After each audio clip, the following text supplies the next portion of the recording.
வணக்கம். நான் உங்கள் அருண்பிரசாத் நடராஜன் பேசுகிறேன். தமிழ் வகுப்புக்கு வந்திருக்கும் அனைவருக்கும் ஒரு மிகப்பெரிய ஒரு நன்றியும் வணக்கங்களும்.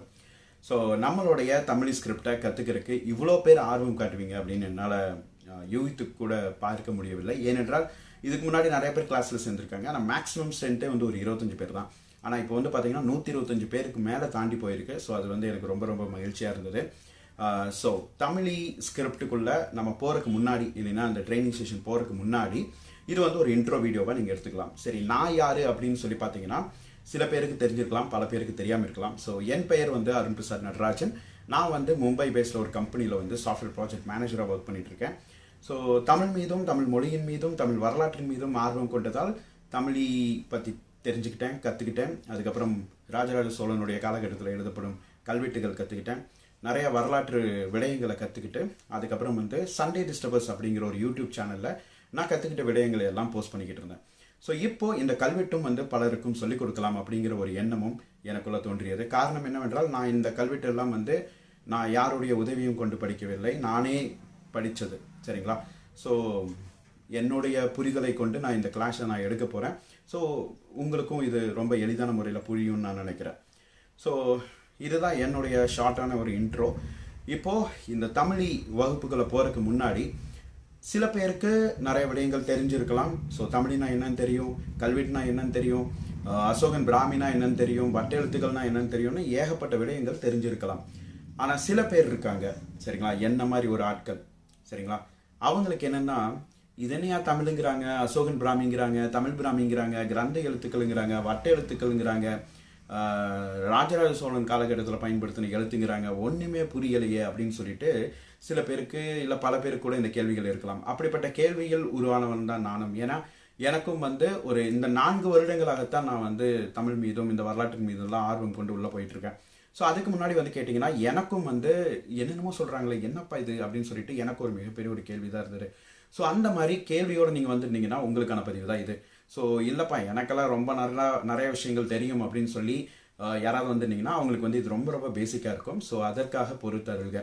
சரிங்களா? இப்போ நம்ம கிளாஸ்குள்ளே போகலாம். ஸோ கிளாஸ்குள்ளே போகிறதுக்கு முன்னாடி என்னன்னு கேட்டிங்கன்னா, மொழி அப்படிங்கிற ஒரு விடயத்தை பற்றி நாம் அறிந்து கொள்ள வேண்டியதாக இருக்கிறது. இந்த உலகத்தில் பார்த்தீங்கன்னா 4000த்திற்கும் மேற்பட்ட மொழிகள் பேசப்படுகிறது. சரிங்களா? ஸோ இந்தியாவில் மட்டுமே பார்த்தீங்கன்னா 1000த்திற்கும் மேற்பட்ட மொழிகள் பேசப்படுகிறது. உலகம் முழுக்க இன்னும் அதிகமாக மொழிகள் பேசிக்கொண்டு தான் வருகிறார்கள். அப்போது இதில் எது ஒரு முழுமையான மொழி அப்படின்னு சொல்லி மொழி ஆய்வாளர்கள் சொல்கிறாங்க அப்படின்னு கேட்டிங்கன்னா, ஒரு மொழிக்கு 3 விடயங்கள் வேண்டும். ஒன்று எழுத்து வேண்டும், அதுக்கப்புறம் அதற்கு ஒரு சொல் வேண்டும், அதுக்கப்புறம் அதனுடைய பொருள் வேண்டும். சரிங்களா? இது 3ம் இருக்கணும் ஒரு மொழிக்கு அப்படின்னு சொல்கிறாங்க. உதாரணத்திற்கு வா அப்படின்னு நம்ம சொல்கிறோம். சரிங்களா? வாங்கிற ஒரு எழுத்து தான், அது எழுத்து வடிவத்திலையும் நம்மக்கிட்ட இருக்குது. இப்படி போட்டு எழுதுனா வா அப்படின்னு நம்ம சொல்கிறோம்.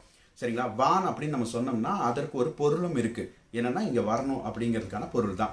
ஸோ ஒரு எழுத்து அது சொல்லாக மாறுகிறது, அந்த சொல்லுக்கு ஒரு பொருள் வேண்டும். தபதபதி டெபதபதா அப்படின்னு சொன்னோம்னா இதற்கு ஒரு பொருளே இல்லை, இல்லையா? அப்போது இது ஒரு சொல்லு நம்ம சொல்லலாம், தபதபா அப்படின்னு நம்ம சொல்லலாம். இது ஒரு சொல் தான், ஆனால் இதற்கு பொருள் இல்லை அப்படின்னா அதுக்கான மீனிங் கிடையாது. இன்றைக்கும் பார்த்தீங்கன்னா உலகில் பல மொழிகள் இருக்குது. அந்த மொழிகளுக்குள்ளே பார்த்தீங்கன்னா எழுத்து வடிவங்கள் இல்லாமல் வெறும் சொல்லும் பொருளும் மட்டும் இருக்கும். உதாரணத்திற்கு படுகாஸ் லாங்குவேஜ் நீங்கள் எடுத்துக்கலாம். அவங்க கிட்ட எழுத்துக்கள் இல்லை. சரிங்களா? அவங்க பேசுறது எழுத சொன்னீங்கன்னா எழுத முடியாது, ஏன்னா அவங்க கிட்ட ஸ்கிரிப்டும் இல்லை, அதற்கான எழுத்து வடிவங்களும் இல்லை. ஆனால் பேசுகிற அந்த சொல்லுக்கு ஒரு பொருள் இருக்கும், அதை வச்சு அவங்க புரிஞ்சுப்பாங்க. ஸோ இப்படி ஒரு மொழிக்கு சொல்லும் பொருளும் இருக்கிறது, அதனோடு சேர்த்து எழுத்தும் வேண்டும் அப்படின்னு சொல்கிறாங்க. ஸோ இப்படி எழுத்து, சொல், பொருள் இவை 3ம் இருந்தால்தான் ஒரு மொழியுடைய ஒரு முழுமை பெறும் அப்படின்னு சொல்லி மொழி ஆராய்ச்சியாளர்கள் இல்லைன்னா ஆய்வாளர்கள் சொல்கிறாங்க.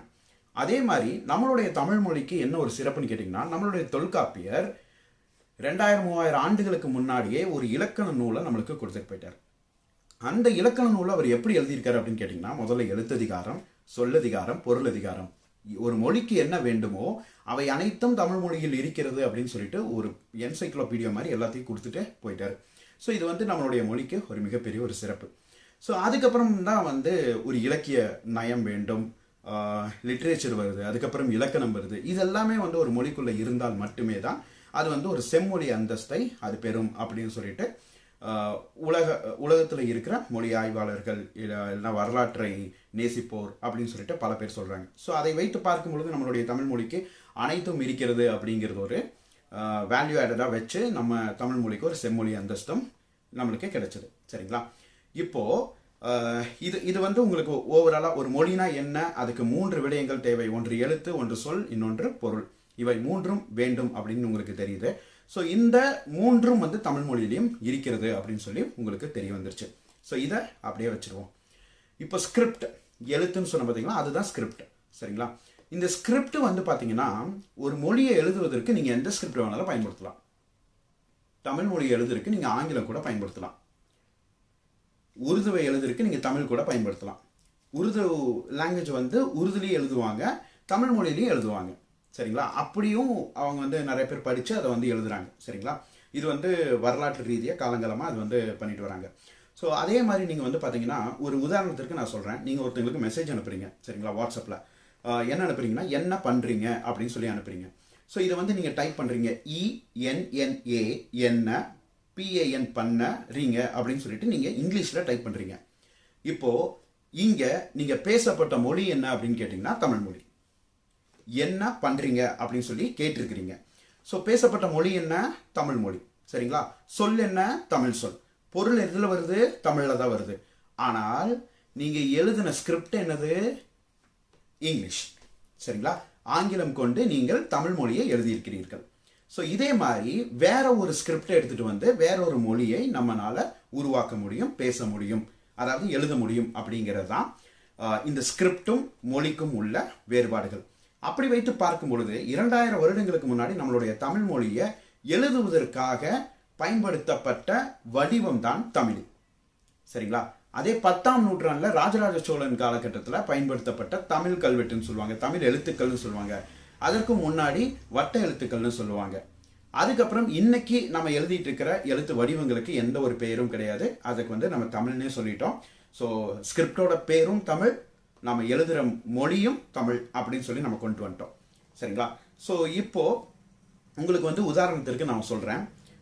இந்த கிரந்தம், பிராகிருதம் அப்படிங்கிறதெல்லாம் என்ன அப்படின்னு வந்து கேட்டிங்கன்னா, பிராகிருதம் என்பது ஒரு மொழி. தமிழ் மொழி மாதிரியே ஒரு பிராகிருதம் என்பது ஒரு மொழி. ஆனால் இந்த பிராகிருத மொழியை எழுதுவதற்கு பயன்படுத்தக்கூடிய ஸ்கிரிப்ட் என்னன்னு கேட்டிங்கன்னா கிரந்த எழுத்துக்கள். சரிங்களா? இந்த கிரந்த எழுத்துக்களை கொண்டு பிராகிருத மொழியை எழுதுவாங்க.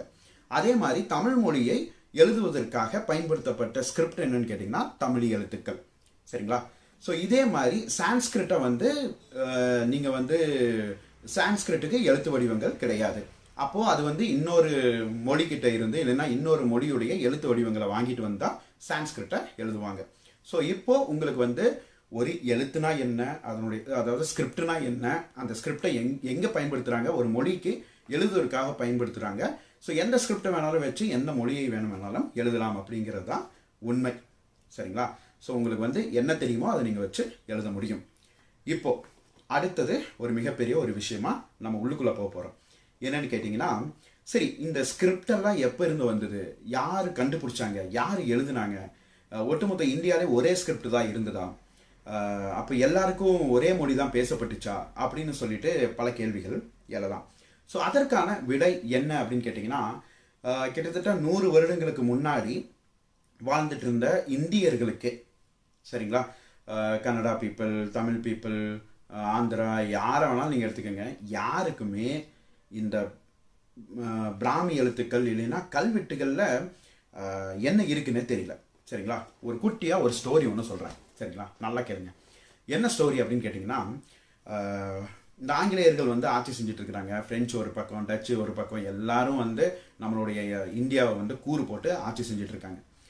இதில் வந்து இவங்களுக்கு என்னன்னா ஒரு பல்வேறு சந்தேகங்கள் எழுகிறது. என்னவென்றால், இவனுக்கு மட்டும் எப்படியா இத்தனை லாங்குவேஜ் பேசுகிறானுங்க, ஆனால் ஒற்றுமையாக இருக்காங்க.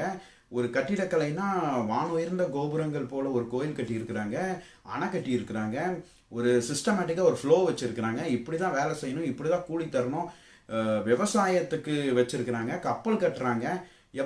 எப்படியா இவ்வளோ சிஸ்டம் இவங்களுக்குள்ளே இருக்குன்னு சொல்லிட்டு இந்த ஆங்கிலேயர்கள் வந்து ஒவ்வொரு டிபார்ட்மெண்ட்டாக பிரித்து பிரித்து பிரித்து இந்தியாவை வந்து ஸ்டடி பண்ண ஆரம்பிக்கிறாங்க. ஸோ அப்படி ஸ்டடி பண்ண ஆரம்பிக்கும் போது ஒரு டிபார்ட்மெண்ட் ஆஃப் பீப்புள் போய் இந்த கல்வெட்டுகள் எல்லாம் பார்க்குறாங்க.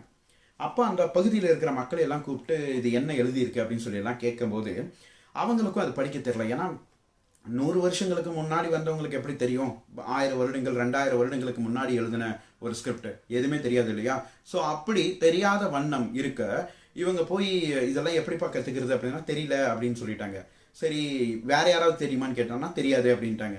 சரி வேற இது என்னன்னு கூட ஒன்று கூட தெரியாது அப்படின்னு கேட்டாங்கன்னா இல்லை, இதில் ஏதோ ஒரு புதையல் ரகசியம் இருக்கு, இது நீங்கள் படிச்சீங்கன்னா உங்களுக்கு அந்த புதையல் கிடைக்கும் அப்படிங்கிற மாதிரி ஏதோ ஒரு பேய் கதையை ஜீம்பும்பா கதையை சொல்லி வச்சுட்டு போயிட்டாங்க. இங்கே தான் ஜேம்ஸ் பிரின்சப் அப்படிங்கிற ஒருத்தர் வராரு. சரிங்களா? அவர் என்ன செஞ்சாரு அப்படிங்கிறது நம்ம அடுத்த பதிவில்